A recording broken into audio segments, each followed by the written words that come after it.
Salam saudara-saudara yang terkasih dalam Tuhan kita Yesus Kristus. Kita menaikkan pujian dan syukur karena hari ini kita berkesempatan untuk mendengarkan firman Tuhan. Sebelum kita membaca firman Tuhan, mari kita berdoa. Bapa kami di surga, Bapa yang kami muliakan dalam anak-Mu Tuhan Yesus Kristus, kami sungguh bersyukur karena saat ini kami punya kesempatan untuk membaca dan merenungkan firman Tuhan. Kami berdoa supaya Roh Tuhan menguasai hati dan pikiran kami, mencerahkan pikiran kami dan menolong kami untuk mengerti firman Allah, menerimanya dengan sukacita dan mengerti firman Tuhan, menerapkannya dalam kehidupan kami hari lepas hari. Karena itu Tuhan, permuliakanlah diri-Mu dalam pemberitaan firman Tuhan pada sore hari ini. Di dalam nama Tuhan Yesus kami sudah berdoa. Amin. Saudara, mari kita membaca firman Tuhan dari Kisah Para Rasul pasal yang kedua, ayat 41 sampai ayat yang ke-47. Kisah Para Rasul pasal yang kedua ayat 41 sampai 47. Saya akan membacakannya bagi kita. Orang-orang yang menerima perkataannya itu memberi diri dibaptis, dan pada hari itu jumlah mereka bertambah kira-kira 3.000 jiwa. Mereka bertekun dalam pengajaran rasul-rasul dan dalam persekutuan, dan mereka selalu berkumpul untuk memecahkan roti dan berdoa. Maka ketakutanlah mereka semua, sedang rasul-rasul itu mengadakan banyak mujizat dan tanda. Dan semua orang yang telah menjadi percaya tetap bersatu, dan segala kepunyaan mereka adalah kepunyaan bersama. Dan selalu ada dari mereka yang menjual harta miliknya, lalu membagi-bagikannya kepada semua orang sesuai dengan keperluan masing-masing. Dengan bertekun dan dengan sehati mereka berkumpul tiap-tiap hari dalam bait Allah. Mereka memecahkan roti di rumah masing-masing secara bergilir dan makan bersama-sama dengan gembira dan dengan tulus hati sambil memuji Allah. Dan mereka disukai semua orang. Dan tiap-tiap hari Tuhan menambah jumlah mereka dengan orang yang diselamatkan. Demikian firman Tuhan. Saudara-saudara yang Tuhan Yesus kasihi, tema kita hari ini, ayolah jangan tunggu-tunggu. Tema ini sekilas mengisyaratkan bahwa ada sesuatu yang mendesak yang tidak bisa kita tunda. Saya mendengarkan seorang teman, dia membuat gambaran tentang waktu ini yang tidak bisa kita tunda ini seperti ini. Alkitab mengatakan di dalam Mazmur 90 ayat 10 dikatakan usia kita manusia 70 tahun, kalau kuat 80 tahun. Nah, ibaratkanlah kita memberikan satu gambaran, misalnya 10 tahun itu ibaratnya satu hari. Jadi hari Senin lah kita katakan itu usia dari 0 sampai 10 tahun. Hari Selasa 11 sampai 20 tahun. Hari Rabu 21 sampai 30 tahun. Hari Kamis 31 sampai 40 tahun. Hari Jumat 41 sampai 50 tahun. Hari Sabtu 51 sampai 60 tahun dan hari Minggu 61 sampai 70 tahun. Nah, kalau masih umur 10 tahun rasanya masih panjang. Kalau anak-anak remaja masih umurnya belasan tahun, hidupnya diisi seolah-olah dia masih punya banyak kesempatan, masih punya banyak waktu. Untuk kita yang sudah pemuda-pemudi ini udah masuk kira-kira hari Kamis atau hari Jumat, ntar lagi udah weekend ya kan.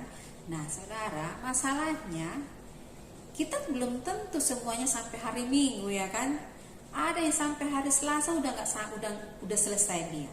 Ada yang cuma sampai hari Sabtu udah selesai dia. Nah, jadi kesempatan untuk kita hidup ini belum tentu seperti yang kita bayangkan bahwa kalau saya tampaknya saya gagah, saya kuat, saya pasti lama umur hidup saya. Belum tentu seperti itu. Jadi rupanya kita semua punya kesempatan hidup. Kita semua ada waktunya masing-masing. Saudara-saudara yang Tuhan Yesus kasihi, dalam teks yang kita baca tadi dikatakan bahwa orang-orang yang menerima perkataan Petrus, pemberitaan Petrus, ada sekitar 3.000 orang dan mereka memberi diri mereka dibaptis dalam ayat 41. Nah, keadaan itu tidak sampai di situ.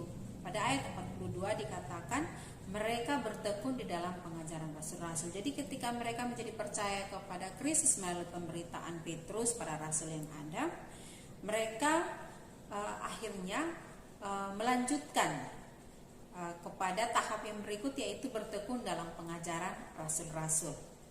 Nah, ini hal yang penting untuk kita ketahui bersama. Artinya gini, orang menjadi percaya kepada Kristus itu anugerah.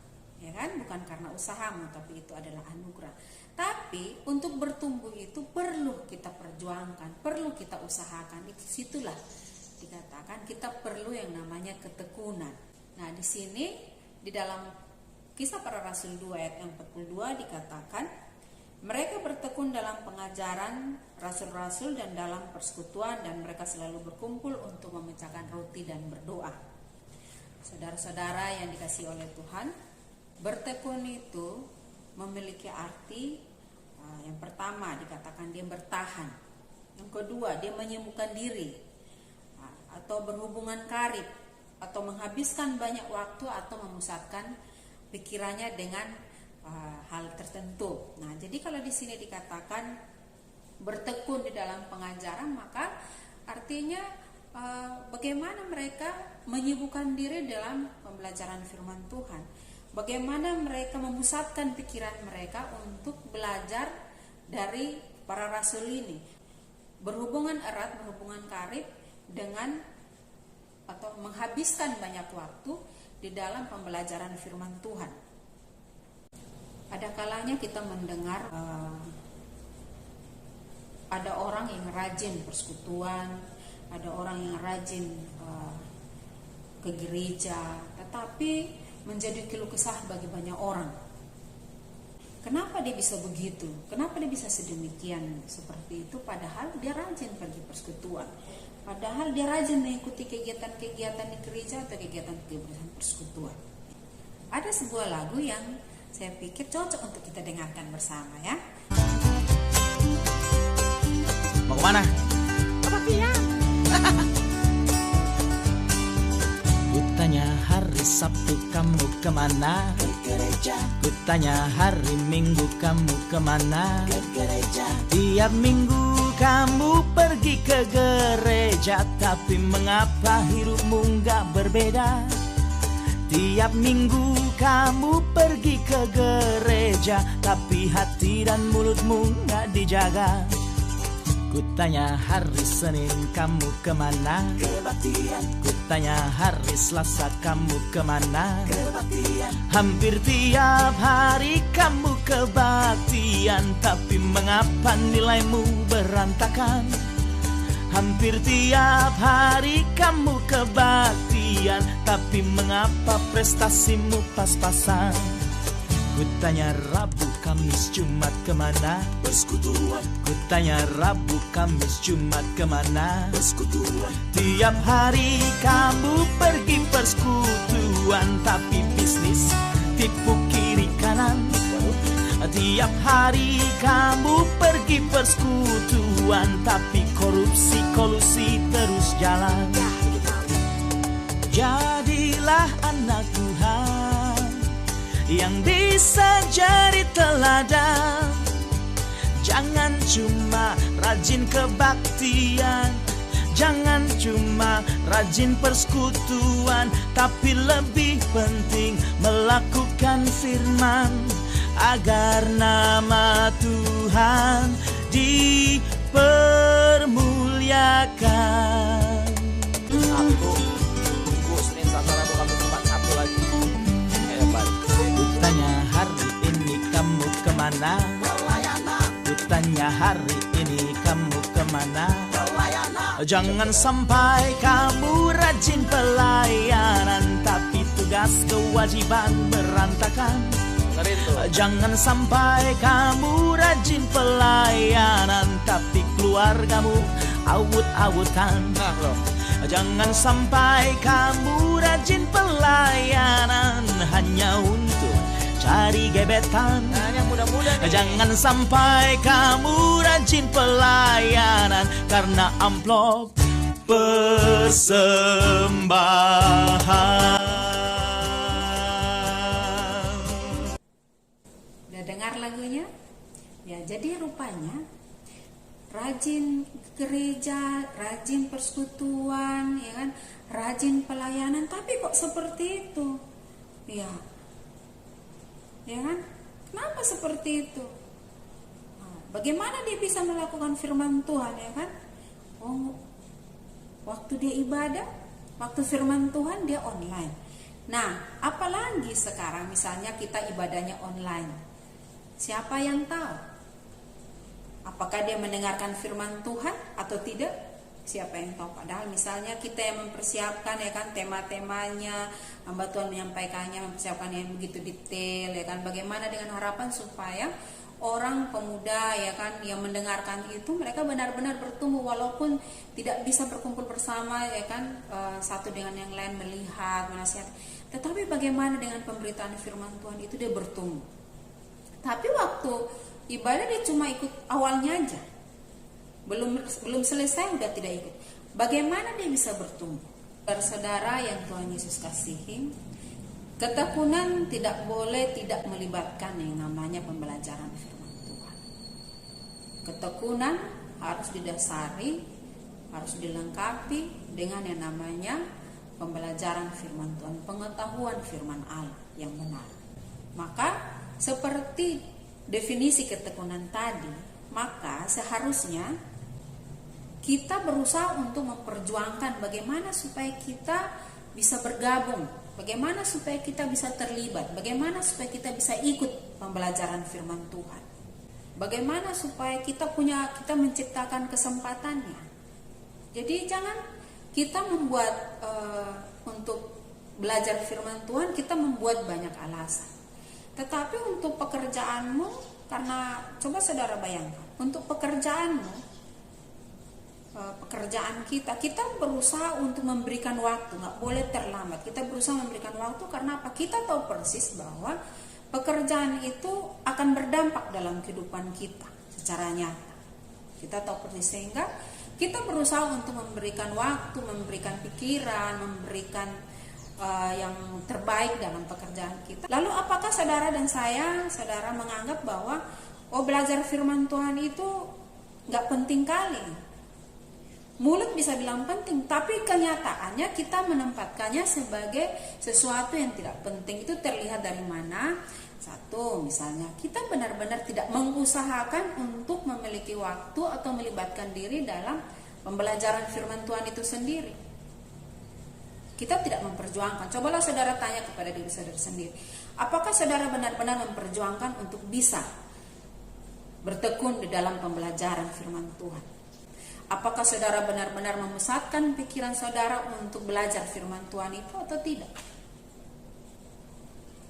Apakah saudara berusaha untuk mengatakan tidak pada hal lain untuk pembelajaran firman Tuhan itu?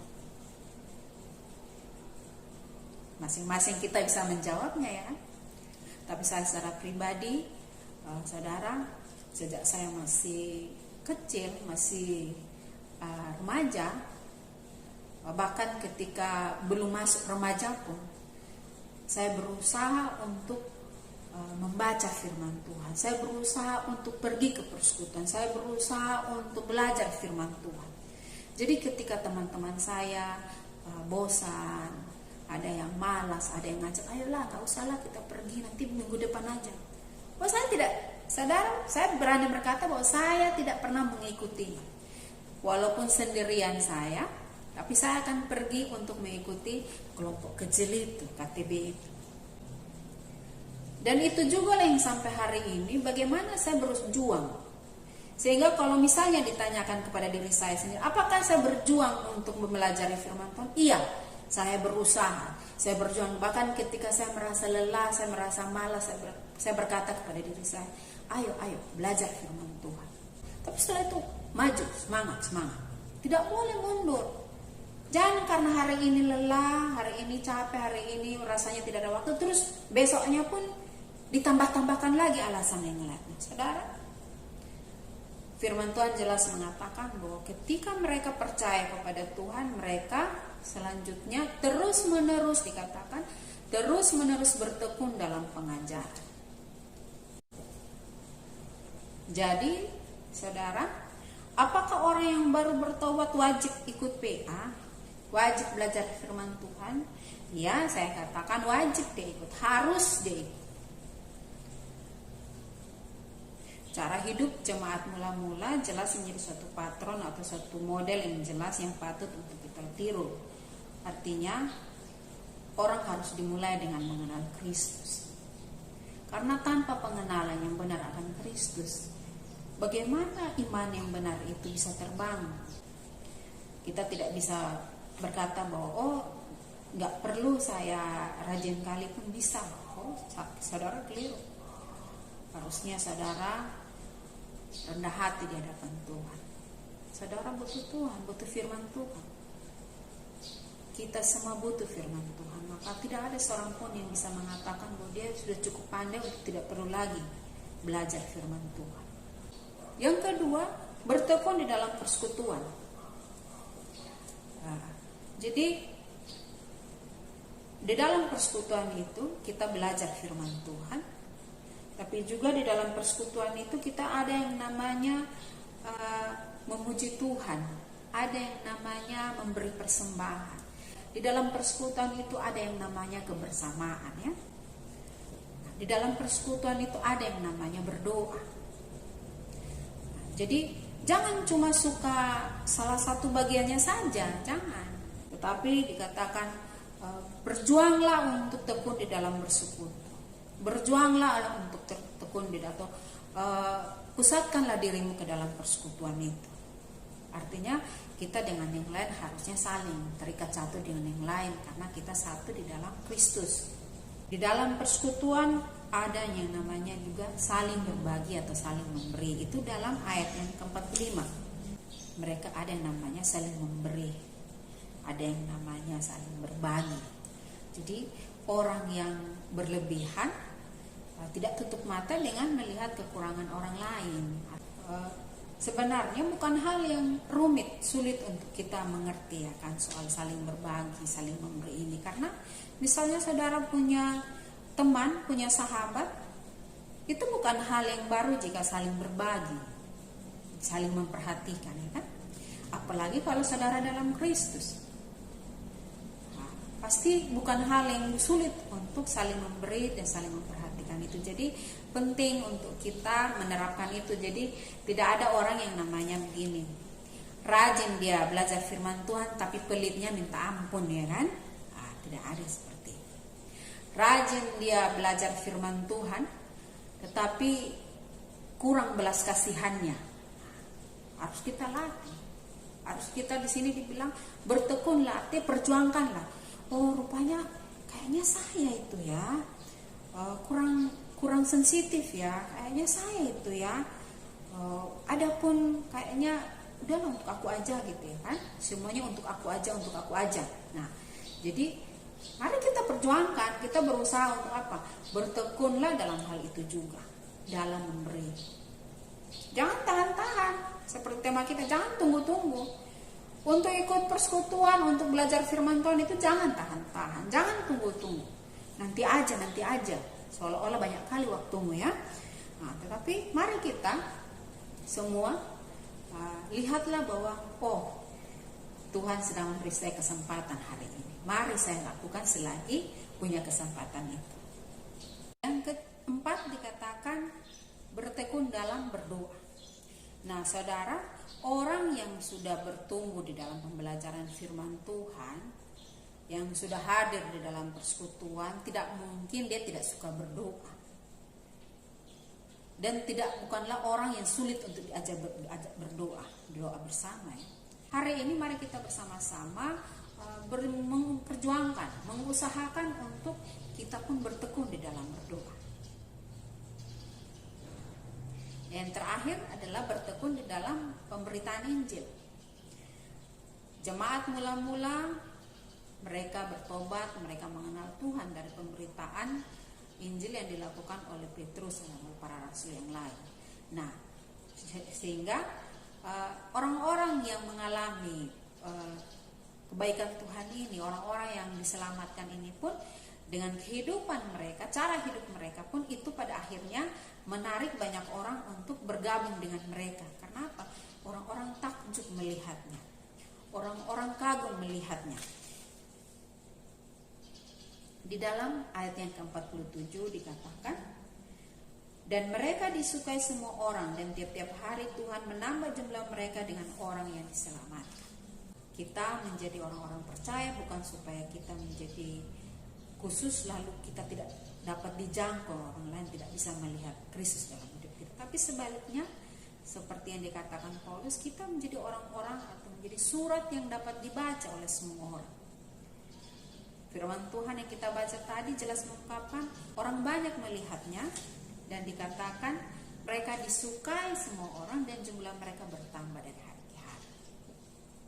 Pernah saudara berjumpa teman saudara, akhirnya mau ikut saudara dalam persekutuan karena apa?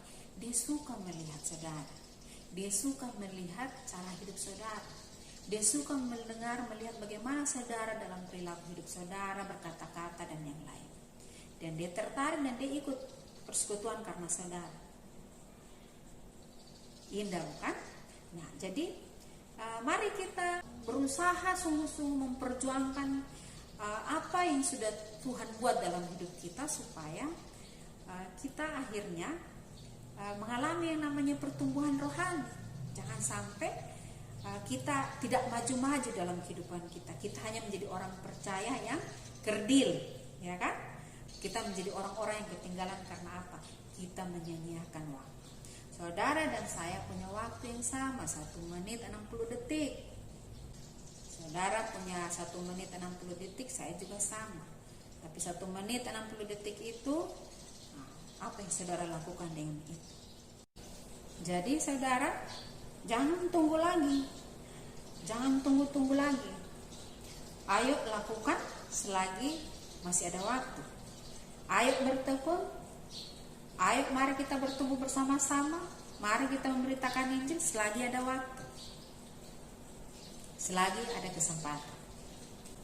Yang kedua, apa konsekuensinya jika aku tidak mau bertekun? Aku gini-gini aja lah. Nanti kalau ada kesempatan saya pergi persekutuan, oke. Kalau ada kesempatan saya pergi PA, oke. Kalau ada kesempatan untuk berdoa, saya pergi, oke. Artinya jika saya tidak bertekun, jika saya tidak benar-benar mengusahakan untuk melakukan ini, apa konsekuensinya atau apa dampaknya? Bukan menakut-nakuti, tetapi kita perlu tahu, saudara, jika saudara tidak sungguh-sungguh bekerja di kantor, tidak sungguh-sungguh bekerja, berbisnis dengan benar-benar memperjuangkannya, saudara tahu konsekuensinya kan? Saudara bisa dipecat, saudara bisa pemasukan saudara bisa berkurang, banyak dampaknya. Yang untuk hal rohani, saudara, ada juga konsekuensinya. Alkitab mengungkapkan dengan jelas bahwa jika orang tidak benar-benar mempunyai dasar yang baik, gambarannya adalah seperti dalam Matius 7 ayat 26. Matius 7 ayat 26 dikatakan, tetapi setiap orang yang mendengar perkataanku ini dan tidak melakukannya, ia sama dengan orang yang bodoh yang mendirikan rumahnya di atas pasir. Kemudian turunlah hujan dan datanglah banjir, lalu angin melanda rumah itu sehingga rubuhlah rumah itu dan hebatlah kerusakannya. Jadi orang jika tidak memiliki dasar yang benar tentang iman dia, tidak punya prinsip-prinsip iman yang benar, tidak memiliki pemahaman yang benar tentang firman Tuhan, tentang Kristus, tentang Allah, tentang doa, tentang semuanya yang Alkitab bicarakan, dia tidak memiliki itu, atau yang dia miliki sepotong-sepotong. Ibaratnya sama seperti ini, dia bangun rumahnya di atas pasir. Saudara, kalau saudara ingat waktu masa kecil membangun rumah di atas pasir itu namanya rumah-rumahan, bermain namanya, gak sungguh-sungguh, gak serius. Yang penting kelihatan indah, kelihatan menarik, itu udah puas, ya kan? Nah, tapi bagi orang yang di sini dikatakan bagi orang yang tidak sungguh-sungguh membangun rumahnya dengan dasar yang benar, ya seperti inilah kondisinya. Ketika dia merasa sudah baik, tapi rupanya ketika datang persoalan, datang terpaan, semuanya hancur, hilang juga keyakinannya. Karena apa? Dia tidak memiliki dasar yang kuat. Yang kedua adalah gambaran tentang penabur dalam Matius pasal 13 ayat 22. Di situ mengungkapkan tentang penabur. Saya bacakan bagi kita ya. 4 sampai 7 dan ayat 19 sampai 22. Dia katakan demikian. Pada waktu ia menabur, sebagian benih itu jatuh di pinggir jalan, lalu datanglah burung dan memakannya sampai habis. Sebagian jatuh di tanah yang berbatu-batu, yang tidak banyak tanahnya, lalu benih itu pun segera tumbuh karena tanahnya tipis. Tetapi sesudah matahari terbit, layulah ia dan menjadi kering, karena tidak berakar. Sebagian lagi jatuh di tengah semak duri, lalu makin besarlah semak itu dan menghimpitnya sampai mati. Ayat yang ke-19. Kepada setiap orang yang mendengar firman tentang kerajaan sorga tetapi tidak mengertinya, datanglah si jahat dan merampas yang ditaburkan dalam hati orang itu. Itulah benih yang ditaburkan di pinggir jalan. Benih yang ditaburkan di tanah yang berbatu-batu ialah orang yang mendengar firman itu dan segera menerimanya dengan gembira. Tetapi ia tidak berakar dan tahan sebentar saja. Apabila datang penindasan atau penganiayaan karena firman itu, orang itu pun segera murtad. Yang ditaburkan di tengah semak duri ialah orang yang mendengar firman itu, lalu kekhawatiran dunia ini dan tipu daya kekayaan menghimpit firman itu sehingga tidak berbuah. Jadi, jika tidak sungguh-sungguh dengan firman Tuhan, hanya senang aja mendengar tapi tidak bertumbuh, pulang udah lupa, ya kan? Seperti itu loh kondisi. Kekhawatiran dunia bisa menghimpit, bisa membuatnya tidak bertumbuh, dan yang lainnya. Maka penting sekali saudara saudara dan saya harus terus-menerus menyadari bahwa jika kita tidak benar-benar memperjuangkan untuk belajar firman Tuhan, tidak benar-benar berusaha untuk hidup dalam persekutuan, berdoa, Tuhan tolong aku supaya aku bertekun, supaya aku sungguh-sungguh dengan semua yang berhubungan dengan Engkau, supaya jangan kondisiku seperti ini. Dalam Ibrani pasal yang kelima ayat 12 dikatakan, sebab sekalipun kamu ditinjau dari sudut waktu, sudah seharusnya menjadi pengajar. Kamu masih perlu lagi diajarkan asas-asas pokok dari penyataan Allah, dan kamu masih memerlukan susu, bukan makanan keras. Sebab barang siapa masih memerlukan susu, ia tidak memahami ajaran tentang kebenaran, sebab ia adalah anak kecil. Tetapi makanan keras adalah untuk orang-orang dewasa yang karena mempunyai panca indera yang terlatih untuk membedakan yang baik dan pula yang jahat. Jadi, apa konsekuensinya jika kita tidak bertekun, tidak benar-benar bertekun memperjuangkan diri untuk memahami, untuk belajar firman Tuhan, untuk bersekutu dan yang lainnya tadi? Saudara akan seperti seorang anak kecil terus, yang seharusnya jika dilihat dari, oh udah lama itu ya dia ikut persekutuan, sudah lama dia bertobat, tapi kok kayak gitu ya, tidak bisa menerima yang keras, ditegur sedikit, dinasihati sedikit langsung merajuk, langsung mundur dari pelayanan, langsung tidak mau terlibat dalam pelayanan. Saya tidak mau pimpin doa, saya tidak mau MC lagi, saya tidak mau, marah. Itu saudara tahu, itu adalah ekspresi-ekspresi dari anak kecil. Jadi tidak semua orang, tidak ada orang dewasa yang senang diperlakukan seperti anak kecil. Tapi kenyataannya di dalam kehidupan pelayanan, kehidupan persekutuan, ada banyak orang yang sudah banyak umurnya tetapi seperti anak-anak kecil. Nah, saudara tentu tidak mau demikian, ya kan? Nah, mari kita kembali, saya ingatkan, mari kita semua saudara dan saya terus memperjuangkan diri untuk itu. Jangan kita mau terus menjadi seperti anak kecil, artinya tidak ada pertumbuhan. Lalu, apa saudara puas dengan keadaan saudara yang demikian? Mari kita memperbaiki diri kita ya. Apa konsekuensinya? Yang terakhir, ayat berikut, apa konsekuensinya jika saudara tidak memberitakan Injil? Jelas, Paulus katakan, celakalah aku jika aku tidak memberitakan Injil. Semua orang menghindari yang namanya celaka. Hanya orang bodoh yang menjemput celaka. Saudara, orang yang mengalami jamahan Tuhan, mengalami keselamatan, tidak akan menahan dirinya untuk tidak memberitakan kepada orang tetapi dia akan secara sadar, roh di dalam dirinya akan mendorong dia, membuat dia untuk menceritakan kebaikan Tuhan itu di dalam dirinya kepada orang lain, sehingga orang lainnya pun boleh melihat itu dan menjadi percaya kepada Tuhan. Yang terakhir, apa yang harus kita lakukan supaya kita bisa bertekun? Apa yang harus kita lakukan supaya kita bisa maju? Kita tidak menjadi orang yang dalam kelompok orang-orang yang berlambat-lambat, tetapi kita adalah orang-orang yang bergegas, orang-orang yang berlomba-lomba untuk maju di dalam Kristus. Apa yang harus kita lakukan? Yang pertama, buatlah komitmen.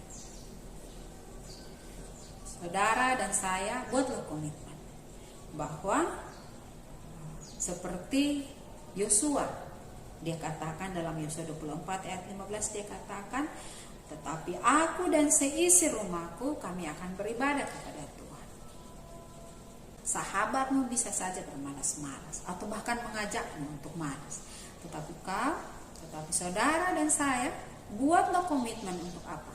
Memperjuangkan diri untuk terus-menerus bertekun di dalam persekutuan, di dalam berbagi hidup, di dalam berdoa, dan dalam memberitakan Injil.